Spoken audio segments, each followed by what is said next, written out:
This is Gotham Talk Radio's In Your Face Politics, hosted by New York Politico's Brad Gerstmann and David Schwartz.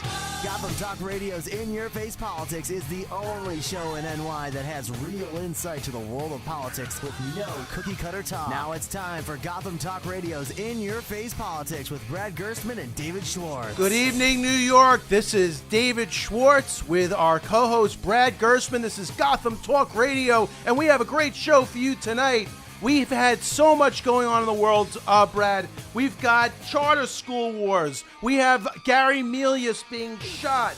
We have pre-K funding. We have whatever you want to talk about. Common Core. Common Core. Whatever's going on in the world, we have it. Ukraine. Let me tell you something. No one has been more loyal to the BlackBerry company than me. Nobody's been more loyal to this company. I have stayed through that. I've been made fun of in public. People look at me like I'm nuts. I have always loved my BlackBerry. People look at you like you're nuts, because of your BlackBerry. You know what? This thing has been on the brink all week, and I can't get it been fixed. On the brink for the last 3 years. You can't even go to a store to get a part anymore. So, unfortunately, with my dinosaur fingers, my gargantuan fingers that can't relate to an iPhone, I have no other choice. And all I have to say to the BlackBerry company is, I didn't leave you. You left me. You tried. You gave it the real Everything. College try. I can't You've do it lasted through thick and thin. Yeah. How many of those things broke on you? And you kept blaming everything else. That's what I wanted remarkable about your loyalty to this company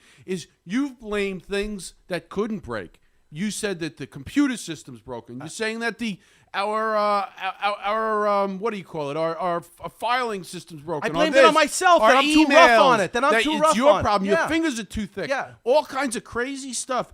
And the end of the day, it was the device. That device stinks. Yeah. I got away from it about 3 years ago. You did. I was an early adopter of BlackBerry. I had it before it became cool. And then I moved to the iPhone. Yeah, but you know what? If it just worked, I would stay with them. I know you would. If it was just halfway normal, if it was a functionable device, I would stay with them. I'm very loyal. I love you know what? I still, to this day, I love this keypad. But you know what? I'm going to trade in the keypad because the disproportionate effect is tremendous. You can't even get a battery for this anymore. I mean, it's unbelievable. All right, well, you know, Dave is basically his mind is scattered right now because he hasn't had communication in 2 days. Hey, you know what? And everyone's trying to reach him. People are going crazy. They have no way to talk to him, to text him, to do anything. God knows how many emails he's missed. So he's crazy. He just drove in from Albany, and usually whenever he's going to Albany or coming back, he's usually a little bit late, and he's always trying to make time. And his eyes are bulging out of his head. I've caught him driving side by side with him down the New York State Thruway, and I see everyone else is calm, moving on. And Dave's eyes are bulging. He got veins popping out of the side of his head. I had no devices coming home. I would stop at rest stops. I was trying to buy these new car things. Nothing worked. This thing doesn't charge up. You love rest stops, too. And let me tell you something about, NSR. Take it easy with the disclaimer before the show. I mean, NSR is our radio station. SNR, yeah. Take it easy over there, all right? I didn't hear you disclaiming Zev's challahs before the show. you know, I hear all about these beautiful challahs, these great challahs. They're delicious. They're this, they're that. Was there a disclaimer for the challahs? No. I mean, what are we saying? May not be good. We're talking about the news of the day. All right, they have to disclaim everything. You know what? Everywhere we go, this is like our fifth radio station. We're like nomads. And what happens is we usually piss people off, and then we get thrown out of there, and or we throw them out, or something like that. And next thing you know, everyone's disclaiming. I love the station. All right, we may say something bad, but it's probably going to be informational. I mean, look, politics has been absolutely off the charts, Dave. Yes. We got some great guests coming on to talk about politics. So tell the audience about the guests before the first guest just calls in, because on our show, since it's so functionable, the guest just sort of joins the conversation whenever they want. Yeah, whenever they want. They just join the conversation. Hi, thanks for joining us. Oh, is this the guest? Yep. Oh, okay.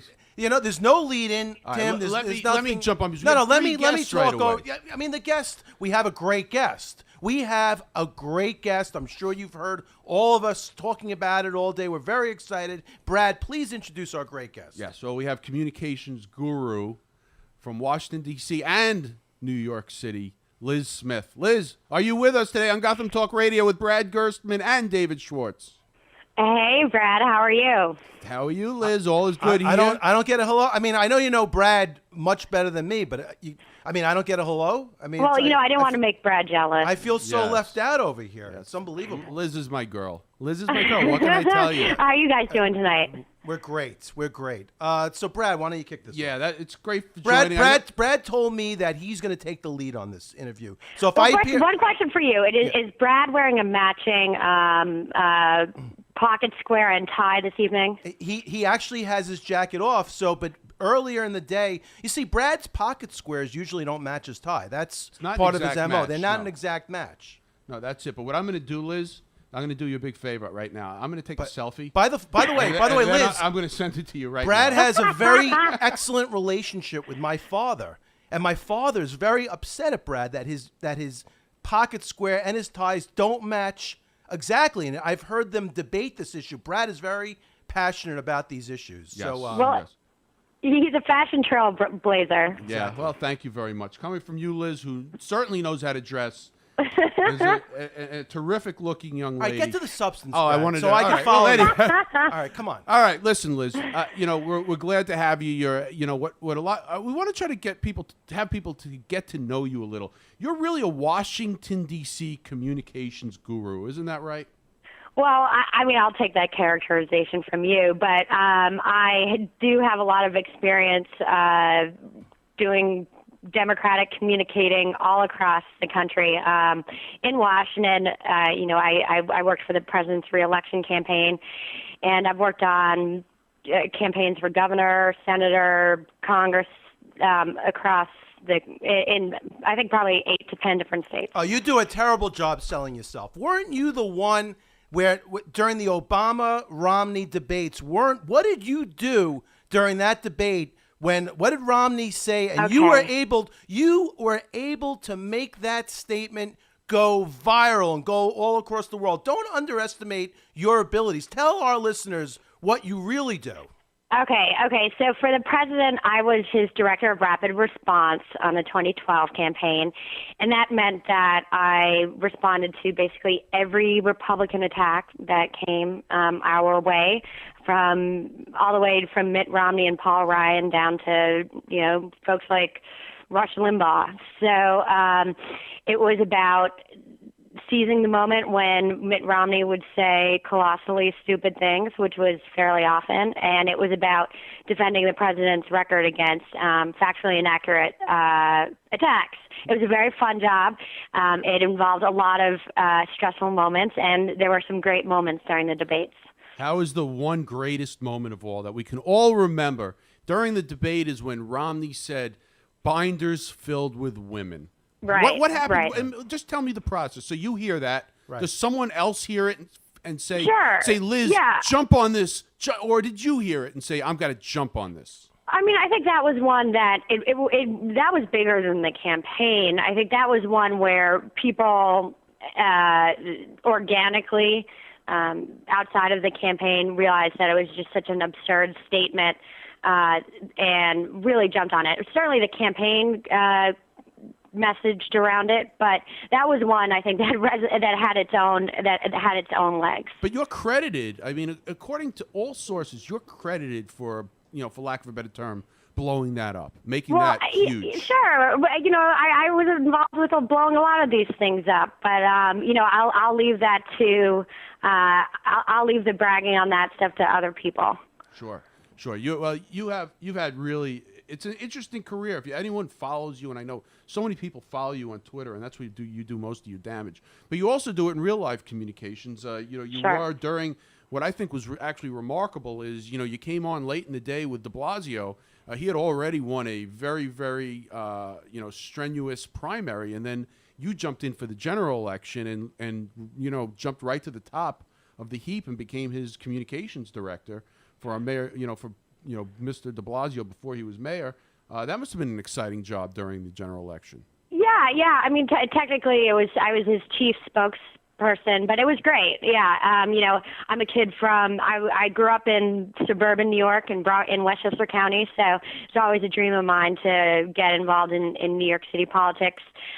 So getting to hold that position for the mayor-elect was a dream come true, and it was an honor to work on his campaign, and to be a part of a campaign that he won by a historical margin. So it was great. It was fun, and however, I am glad, given all the tough fights that are going on in City Hall right now, that I am back in the consulting world. Let me tell Liz, that was not such a tough fight during that election. I mean, you had a Republican candidate that was dismal. I mean, he was Correct. abysmal, that candidate. You were probably itching for a fight during that. It was almost probably disappointing that it wasn't a real election, because that was just a complete cakewalk. Liz is always itching for a fight. Can you comment on the lack of competition during that election? Sure. I mean, there was. I think a lot of it was just backlash toward Bloomberg, backlash against Bloomberg, and a matter of the times. I just think people were really ready for a change after 20 years of Republican mayors. And so a lot of the effort on that campaign was in holding back attacks and not responding to Joe Lhota, who's a great guy, but that was, I think, where a lot of the effort was, rather than spending our time attacking him. That being said, it was also important to continue to get Bill's message out there. Now Mayor Bill de Blasio's message out there, and get him out there talking about pre-K, affordable housing, how he would reform NYPD. So it's a little bit different from your typical campaign, where you're always in bunker mode and lobbying bombs, but it does involve a lot of restraint to not engage an opponent who's trailing you by about 50 points. Liz, I really want to ask you, from a communication standpoint, what you think Mayor de Blasio should be doing differently right now. But I'm sure you don't want to play Monday morning quarterback. But I'm going to ask you, what should he be doing from this point forward? Now there's an avalanche of negative press against him on so many different fronts. If you were in that position, what do you think he should be doing right now?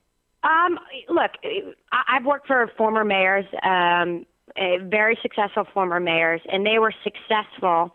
And I'll name check one of them, Martin O'Malley. He was the mayor of Baltimore, and I think one of the best big city mayors of the 21st, very early 21st century. But the reason why he was successful is because he knew that his job depended on his ability to deliver services effectively and efficiently to the residents of his city.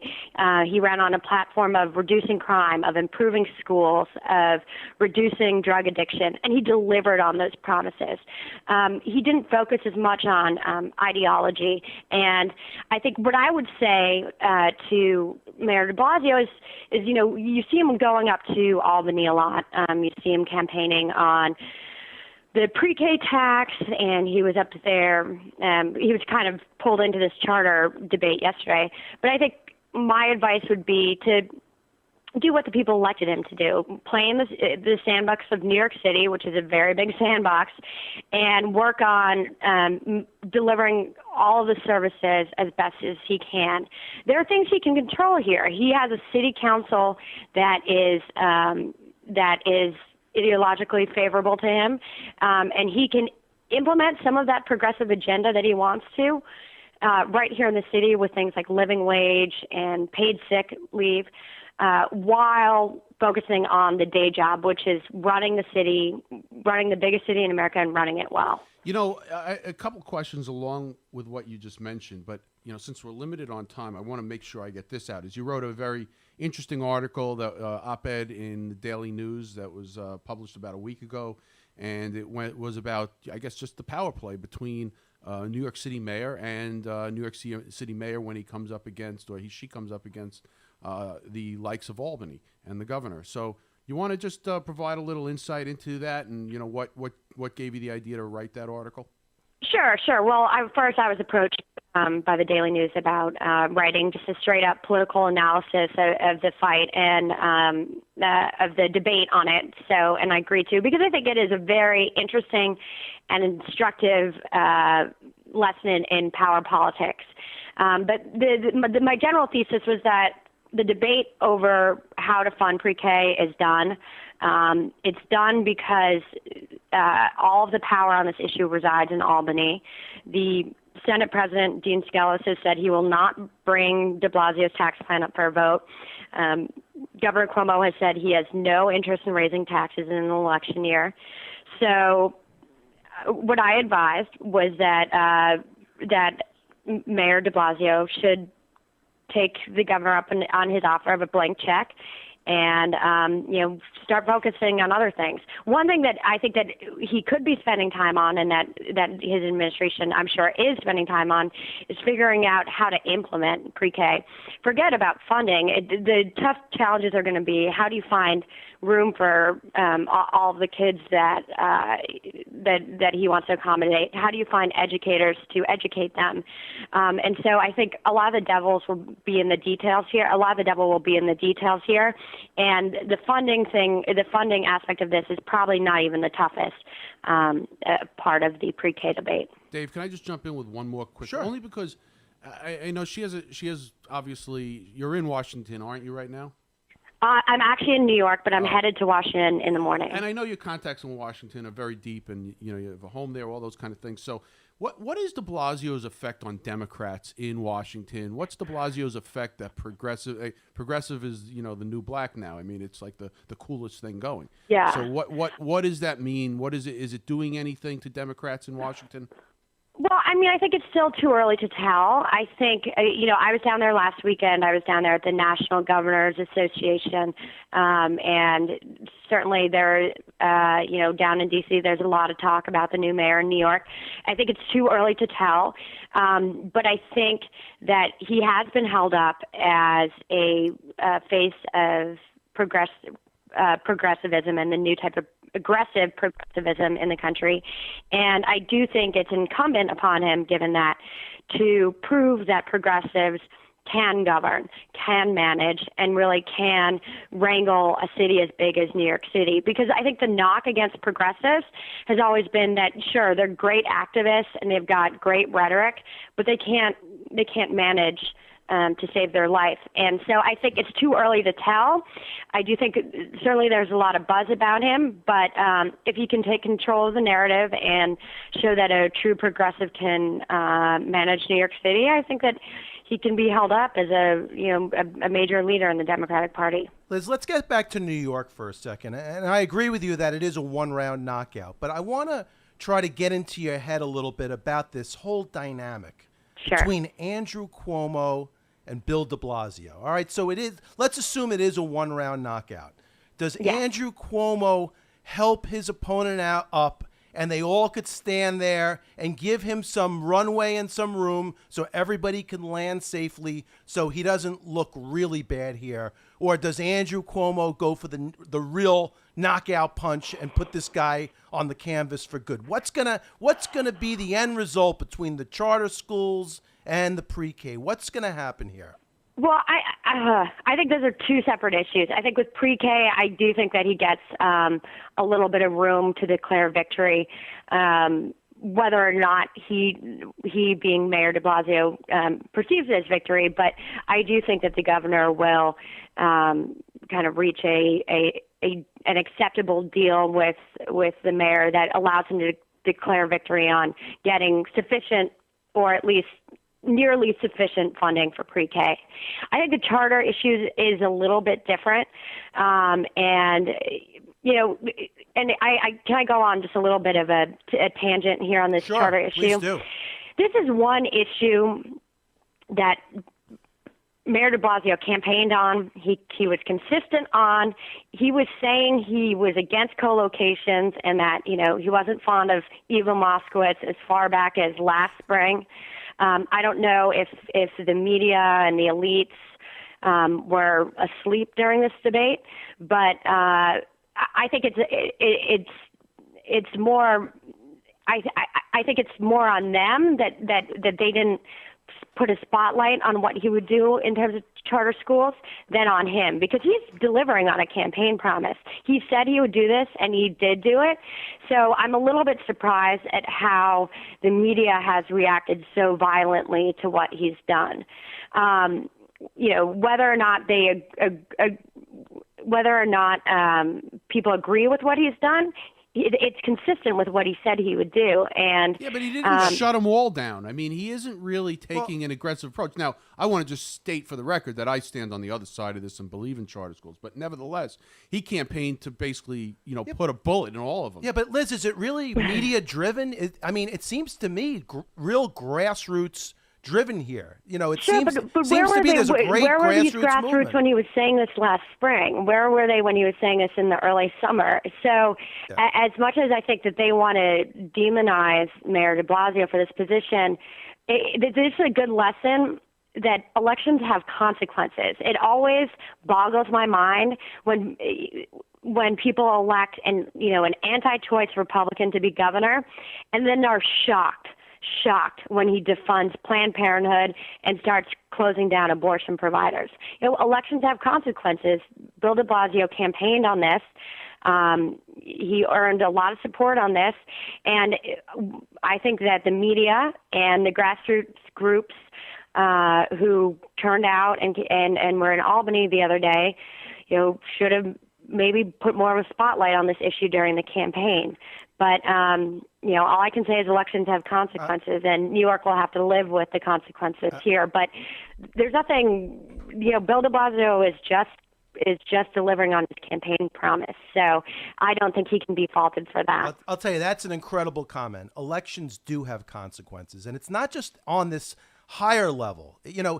People have to get involved in who they're electing their judge, who they're electing district attorney, who's going to be their local congressman. It's not just the governor, it's at every single level. Who's going to be your local town board member? People got to get involved. So thank you for telling our listeners that, because I've been preaching that for so long. People have to get involved in the process. You've been preaching it, but I never heard it. You had a 25% turnout rate for this mayor's race. But it's not just the mayor's race. We have some nutty people in office. We have some crazy judges out there where people's lives are on the line. It's really the truth. And people need to get involved. It is. I also think the press, I know Liz may not want to comment about the press the way I'm going to right now, but I always like the press. Like, they bait them like they're so liberal and they love this, and that's great. Let's shut down all the charter schools and they destroy public schools and all that good stuff. But then when he does it, they pounce. They pounce like wild animals who is just looking for blood. You're right. And they that's great, Mayor. Come on, just do it, boom. And then they just come out firing and and just try to destroy the mayor over this issue. I stand for charter schools, but I think it's so interesting, and I love the fight. I love a good political fight. I love this, and I love being away from it. This is definitely a big one. Yeah, I love when I'm not going to get punched. By the way, and this is great. The other thing that you mentioned, Liz, which is very, very great comment as well, is that sometimes organizations, trade associations, businesses, they don't understand the ramifications of an upcoming election. So if Bill de Blasio is campaigning against charter schools, they're asleep at the switch until finally says, guess what? I'm closing you down. So you know what? For our listeners out there, and I'm glad you brought this up, you got to contact Brad and I. You got to contact Gotham Government Relations before the problem starts, so we can start getting out there and educating our government. By the way, just as a side note, I've offered Liz a job over and over and over.